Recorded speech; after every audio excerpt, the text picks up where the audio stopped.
네, 김대현 선생입니다. 이번 영상에서는 고려대학교 구술 면접의 2020학년도 문제들을 해설해 보려고 합니다. 뭐 하나씩 하면은 한 개 얼마 되진 않을 겁니다. 물론 준비 시간이 꽤 긴 면접이지만 뭐 이걸 뭐 100점짜리 답안을 말해 주는 게 목표는 아니고요. 여러분들이 어떤 식으로 하면 된다 정도 설명드릴 거니까요. 막 길게 적어 달라고 해 주신 마시고 그냥 편하게 들으시면 되겠고요. 고려대는 뭐 사실 올해 또 바뀌고 내년에 또 바뀔 텐데, 일단 뭐 학교 추천 전형이든 뭐 특기자 전형이든 뭐 어떤 전형이든지 간에 동일한 스타일의 면접을 봅니다. 다만 준비 시간이랑 면접 시간은 조금 차이가 있는데, 보통 준비 시간은 20분에서 30분 정도 사이에서 많이 주어지고요. 면접 시간 7분에서 9분, 10분 정도 주어지는 시험입니다. 그래서 뭐 그 정도 시간이라고 하면 될 텐데, 생각보다 올해는 7분을 중고로 안 돼요. 지금 이 영상을 찍고 있는 시점은 2020년이거든요. 2020년에 이미 특기자가 시험이 있었는데 7분 줬다고 합니다. 올해는 코로나 때문에 비대면 면접으로 보고 있기 때문에 7분이라도 꽤 깁니다. 이게 문제가 어떻게 보면 여러분들 굉장히 짧게 대답하기 때문에 좀 길기 때문에 조금 충실히 답을 달아서 시간을 소진할 수 있도록 하시는 게 좋겠습니다. 특히 물론 내년에 이 영상을 보시는 분은 이상한 소리라고 생각할 수 있겠지만, 올해는 가서 녹화하고 나오기 때문에 교수님을 만나지 않습니다. 그렇기 때문에 여러분들이 정확하게 시간 안배를 잘해서 남들보다 없어 보이지 않는 답변을 하시는 게 좀 중요할 것 같아요. 되셨죠? 한번 보겠습니다. 한 동영상에서 한 문제 정도 해설할 거라 2020학년도 문제 중에서 학교 추천 원에서 출제됐던 문제가 되겠고요. 보시면 네 문제로 구성되어 있고, 뭐 알다시피 여러 과목의 제시문이 주어지고요. 공통점 찾고 뭐 추정하고 추론하고 이런 문제들입니다. 그래서 여러분들 알고 있는 뭐 수학과학 이런 거랑 크게 관계는 없어요.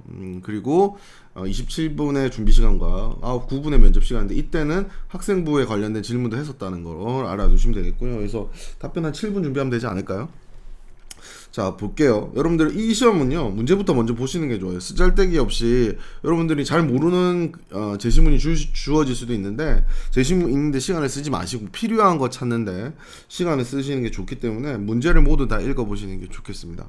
자, 1번 보시면 추론이란 단어로 가나다를 설명해라 라고 되어 있고요. 추론의 정의를 국어 대사전에 있는 걸 줍니다. 미루어 생각하여 논한다, 미루어 생각한다, 어떤 근거로 삼아 다른 판단을 이끌어낸다. 추론에 대한 정의를 알려주고 있습니다. 그 다음에 라마에서 공통적으로 떠오르는 단어를 생각하고 문제 1의 내용과 구분되는 점을 다른 점을 설명하라는 거죠. 그래서 단어를 잡는 문제가 나오고요. 이거는 전형적으로 많이 나오는 문제입니다. 그 다음에 가와다의 추론과 라마에 다는 단어를 연계시켜서 설명할 수 있는 것을 생각해내라. 싹 다 이유를 들어야 됩니다, 여러분들. 시간을 쓰려면. 그 다음에 문제 1의 내용을 이용하여 추론이겠죠. 추론을 이용해서 인공지능에 요구되는 능력이 무엇인지를 이야기하고 설명하라 라고 되어 있습니다. 그래서 제시문이 또 따로 주어지네요. 자, 그러면 뭐 4번은 조금 독립적으로 볼 수 있을 것 같고, 1, 2, 3번을 풀기 위해서는 제시문을 열심히 잘 읽어야겠죠. 보겠습니다. 일단은 1번 문항 자체가 추론이라는 단어를 가지고 가나다를 설명하라고 했기 때문에, 가나다에서 추론이라는 게 어떤 식으로 사실이 설명이 되는지를 여러분들이 찾아내야 된다라고 생각을 하시면서 보겠습니다. 지금 보시면 가의 내용을 먼저 보시겠습니다. 미국의 슬라이퍼는 외부 은하에서 온 빛의 스펙트럼을 분석하여 대부분의 은하의 스펙트럼에서 나타나는 흡수선들이 실험실에서 관찰하는 것보다 조금씩 붉은 쪽으로 치우치는 적색편이라는 현상을 발견하였다, 이렇게 되어 있습니다. 그래서 뭐 지구과학 하시는 분은 잘 알 것이고, 평생 지구과학을 안 했다 하더라도 뭐 이 내용이 뭔지는 모르더라도 왜 멀리서 오는 걸 관찰했더니 적색으로 편이가 된다, 스펙트럼이라는 사실이 나와 있습니다. 그래서 슬라이퍼는 이 현상을 빛의 도플러 효과로 해석을 했어. 외부 은하가 멈추지 않고 빠른 속도로 멀어지고 있기 때문에 스펙트럼에 적색 편이가 나타날 수 있고, 클수록 더 빠른 속도로 멀어진다고 설명했다라고 되어 있습니다. 자, 그럼 여기서 추론이 어디 있을까요? 뭐라고 설명해야 될까요? 자, 사실을 발견했습니다. 그리고 이제 도플러 효과라는 거, 뭐 여러분 도플러 효과가 물론 설명할 수 있겠죠. 뭐 저는 물리도 알고 있기 때문에 설명을 할 수 있는데, 여러분들이 뭐 파장이 짧아지고 길어, 뭐 이게 음원이 다 움직이거나 그러니까 소스가 움직일 수도 있고요. 그다음에 관측자가 움직일 수도 있는데 그런 사실에 의해서 진폭이 파장이 달라지거든요. 그거 가지고 이제 설명을 하실 수가 있는데 그런 건 몰라야 됩니다. 도플러 효과로 해석을 해서 멀어지거나 적색 편의가 나타나는 것을 했는데 그럼 추론이 어떻게 사용되는지 봅시다. 추론이 미루어 생각하여서 논한다. 어떤 것을 과정을 추정해낸다는 거죠. 그리고 그걸 근거로서만 다른 판단을 이끌어낸다. 이렇게 되어 있는데 2번이 더 어울리나요? 일단은 적색편이라는 사실을 도플러 효과로 해석을 했다니까 설명을 했다는 거죠. 설명을 했다는 거죠. 뭐 이거는 설명을 했으니까 설명을 했다는 거고요. 그 다음에 따라서 요런 설명에 의해서 적색편이는 이제 은하가 멀리 빠른 속도로 멀어지고 있기 때문에 편의가 나타난다는 추론 하나 미루어서 생각을 했죠. 그 다음에 더 빠른 속도로 멀어질수록 더 적색편이가 크게 나타날 것이라는 추론 하나. 그래서 발견하신 사실로부터 뭐라고 해야 되죠? 새로운 사실을 추정해서 알아내고 있죠. 그럼 어떤 상황 판단의 근거로 다른 판단을 이끌어낸다. 새로운 판단 두 가지를 이끌어내고 있습니다. 따라서 추론이다 라고 이야기하시면 좋겠죠. 여러분들 꼭 저랑 똑같이 대답할 필요가 없습니다. 논리적 근거를 들고요. 보통 뭐 단어 찾기, 내용의 동일성과 차이점을 찾는 문제들이 고대에서는 출제되기 때문에 사실은 과학 제시문인데요. 사회가 나오기도 하고 여러 가지 나오기 때문에 겁먹지 않고 논리적인 유사성에 대해서 잘 설명을 해주실 수 있으면 점수는 다 받을 수가 있습니다. 자, 그 다음 나에 대해서 보겠습니다. 고대 그리스의 프톨레마이오스는 태양계의 천체들의 시운동을 설명하기 위해서 지구 중심의 천문체계에서 이시몬과 주전원을 도입했다라고 되어 있습니다. 태양과 달은 이시몬을 따라 동에서 서로 움직이도록 했고 나머지 행성들은 이시몬동 외에 이시몬 위의 한 점을 중심으로 하는 주전 운동을 도입했다라고 되어 있습니다. 자, 프톨레마이오스가 태양계의 시운동을 설명하기 위해서 이신원과 주전업을 도입했고요. 태양과 달을 이시몬으로, 그 다음에 나머지 행성들을 주전원으로 설명을 했다고 합니다. 또한 수성과 금성의 주전원의 중심은 항상 태양과 지구 사이 직선상에 있도록 배치하여 태양으로부터 일정한 각도 이상 벗어나지 못하는 시운동도 설명하게 했다라고 되어 있습니다. 그래서 이제 내 행성이죠. 지구보다 안쪽에 있는 수성과 금성에 대해서도 설명을 할 수 있겠다 했다라고 되어 있습니다.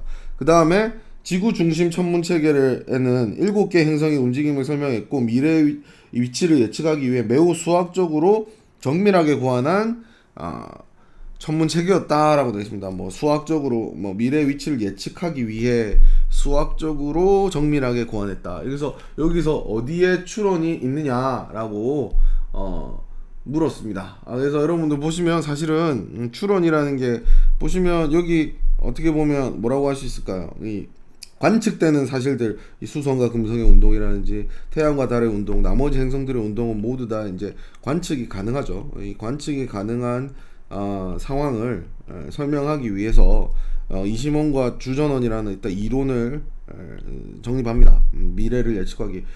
그래서 이걸 가지고 미래를 추정할 수가 있죠. 추론할 수가 있죠. 뭐 이런 식으로 설명을 하셔도 좋고. 됐나요? 그 다음에 어떻게 보면 어떻게 할 수도 있어요. 요거도 앞에 거도 마찬가지인데 사실로부터 이론을 추론했다고 생각을 할 수도 있겠죠. 뭐라고 할 수 있냐면 미루어 생각하여 논한다. 그래서 어떤 사실을 설명하기 위해서 이 사실로부터 추정해서 이론을 알아냈다고 생각할 수 있고, 이것도 마찬가지입니다. 사실로부터 이론을 알아냈다라고 설명하셨는데 이거는 근데 도플러 효과를 이용했다고 했기 때문에 제가 이론은 이걸로 알아낸 건 아니니까 이제 2번을 주로 사용을 했는데 여기는 뭐 1번으로 이야기하시는 게 더 좋겠죠. 미루어 생각해서 관측 사실로부터 어떤 그 관측 사실을 설명할 수 있는 이론을 추론했다라고 설명을 하시는 것도 괜찮을 것 같습니다. 자, 그 다음 사회 문화 현상에 대한 양적 연구 방법은 경험적 자료를 계량화하여 분석하는 방법으로 실증적 연구 방법이라고 한다. 이 연구 방법은 사회 문화 현상에 관한 일반적인 법칙을 발견하여 설명하는데 그 목적이 있다라고 되어 있습니다. 그래서 경험적 자료를 계량 분석하여서 일반적인 법칙을 발견하려 한다. 이 과정에서 나처럼 어떤 사실, 통계적 사실로부터 일반화된 법칙을 추론하는, 미루어 짐작해 추론하는 과정이 설명되고 있다라고 하실 수 있습니다. 이렇게 해서 사회 문화 현상도 자연 현상과 마찬가지로 계량적, 통계적으로 분석할 수 있을 것이다. 라고 본다라고 되어 있습니다. 그래서 구체적인 측정이 가능하도록 조작 정정의 과정을 거치고 이 과정을 통해서 인과관계를 파악하여 일반화된 법칙을 이끌어낸다. 이 과정 자체가 추론이다라고 설명을 하실 수가 있겠죠. 그래서 여러분들이 이 추론의 사전적 정의들을 제시문의 내용과 대응시켜 잘 설명해 주시면 충분한 설명이 되겠습니다. 두 번째 문제 보겠습니다. 라와 마에서 공통적으로 떠오르는 단어를 말해라. 그리고 자, 여러분들 이런 문제를 푸실 때는요 3번까지 왜 3번에서 라와 마의 단어를 사용하거든요.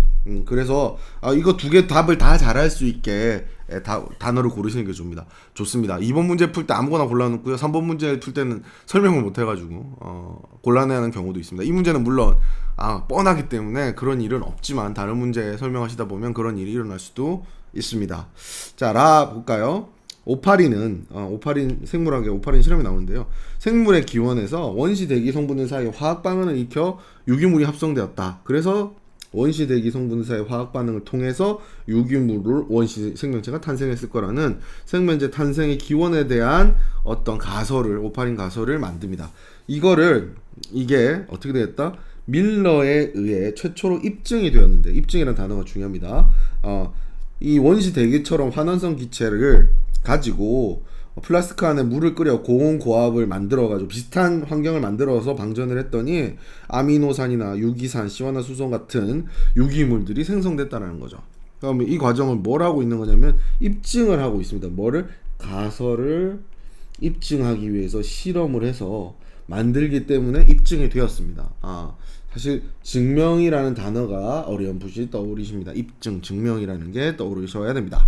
두 번째는 뭐 사실 이 내용을 알아야 되는 게 아닌데 여러분들도 수학 못한다고 중요한 게 아닙니다. x제곱 더하기 y제곱과 kx 더하기 만나지 않을 상수값을 다음과 같이 증명할 수 있다. 이렇게 대놓고 증명이라는 단어를 사용할 수 있습니다. 여러분들 이 고려대 시험 보실 때 특정 파트에 특정 단어에 집착하시는 분들인데 상관없습니다. 이게 전체 내용을 딱 주제문을 잡아서 공통점을 찾고 하는 게 되는 문제도 있었고요. 그냥 좀 지엽적으로 보는 문제도 있었습니다. 그리고 논리적으로 설명만 할 수 있다면 여러분의 논리를 평가하는 거기 때문에 상관이 없어요. 지엽적이라도 논리적으로 잘 연결할 수 있는 단어를, 여러분이 더 설명을 잘할 수 있는 단어를 선정하는 게 중요합니다.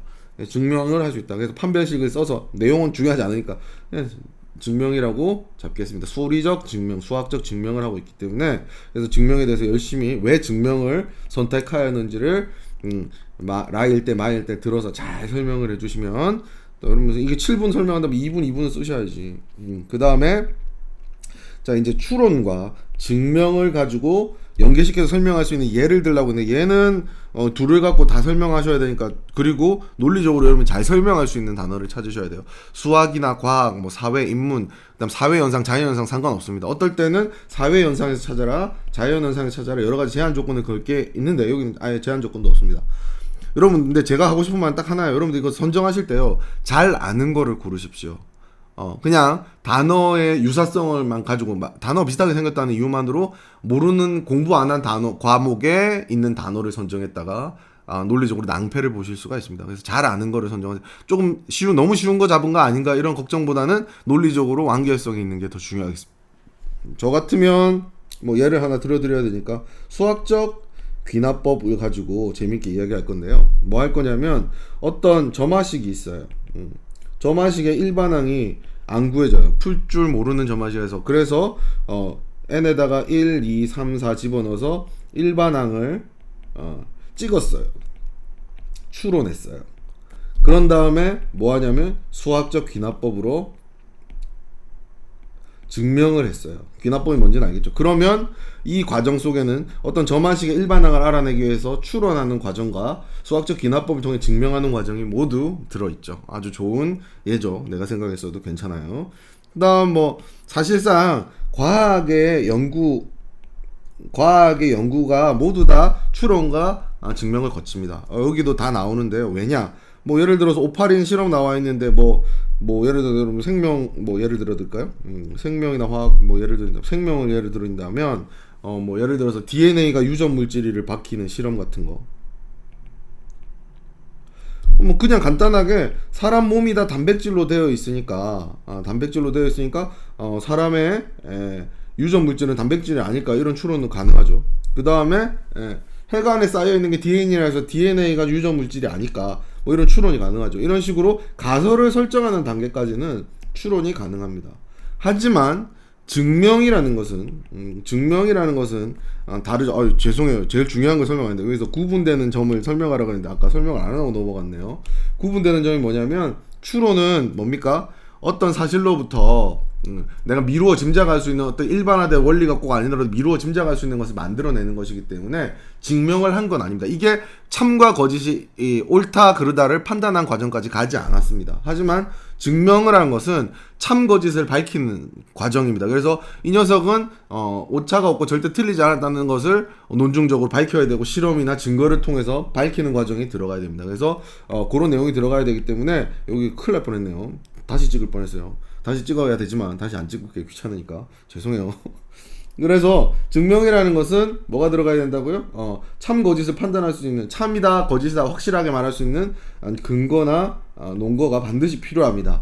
따라서 이렇게 가설 설정하는 단계까지는 어떤 과학 연구든지 간에 추론 과정이 필요하고요. 그 다음에 그 추론 과정이라는 거는 이 증명을 하는 과정에서도 사실 사용될 수가 있죠. 증명하는 과정 단계 넘어갈 때 어떤 추론이 필요할 수도 있으니까요. 하지만 이 증명이라는 과정은 이 논거나 근거를 들어서 분명하게 맞다는 것을 밝혀내는 과정이기 때문에 과학의 연구 과정에서는 추론과 증명이 모두 필요하다라고 또 설명할 수 있고 여러분이 잘 아는 이론들을 뭐 예를 들어서 일화들 있죠. 어떤 추정에 어떤 추론에 의해서 어떤 이론의 아이디어를 얻게 되는지 뭐 이런 걸 쓴 다음에 증명을 하는 걸 해도 되고요. 그 다음에 또 증명 과정에서도 어때요? A라는 사실, B라는 사실, C라는 사실을 실험을 해서 알아낸 다음에 그 실험에서 알 수 있는 것들을 정리하고 이런 과정에서 추론이 들어갈 수 있죠. 증명 과정에서 안에서도 추론이 나올 수는 있습니다. 증명이라는 것은 추론이라는 것은 어디든 아이디어를 얻는 데서 사용할 수도 있고 과정 넘어가는 데서 사용할 수 있는 어떤 과정적인 과정이고요. 증명이라는 것은 과정이 아니라 어떤 사실의 참거짓을 밝히는 행위이기 때문에 증명에는 추론이 사용될 수가 있죠. 그 정도로 이야기 드리겠습니다. 자, 그 다음 문제 1의 내용을 이용해서 추론에 관련된 내용이었죠. 인공지능에 필요한 능력은 무엇입니까? 라고 되어 있습니다. 자, 레이더, 카메라 등 자율주행차의 눈은 점점 정확해지고 있고 하지만 자율주행은 완성되지 않는다. 정보에 많이 볼수록 정보의 양도 늘어나고 센서들이 취합한 수많은 정보들을 신속히 판단하고 명령을 내릴 수 있는 두뇌의 역할이 중요한데요. 이 어떤 정보는 위험하고 어떤 정보는 내버려도 되는 것인가를 실시간으로 판단하는 로직을 만드는 건 쉽지 않다. 이게 인공지능이죠. AI죠. 이런 역할을 하는 바는 두뇌가 AI다. 이렇게 되어 있습니다. 무슨 능력이 중요합니까? 추론 능력이 중요하다라고 설명을 하시면 되겠죠. 왜죠? 지금 사실은 정보가 무작위로 많이 들어오고 있기 때문에 무엇이 옳은지 무엇이 그른지 다 판단할 수 있습니다. 빠른 시간 안에 빨리 추론해내서 이거는 피해야 될 거다라고 빨리 위험한 거다라고 빨리 추론을 해서 그 위험할 가능성이 높다는 걸 빨리빨리 추론해내야 되겠죠. 그래서 정확하고 항상 옳고 완벽한 증명보다는 추론이 중요하다라고 얘기하실 수가 있겠습니다. 그 정도 설명하시면 되지 않을까 싶습니다. 여기까지 학생부 종합전형의 학교 추천 1에 대해서 좀 설명을 드렸습니다. 여기까지입니다.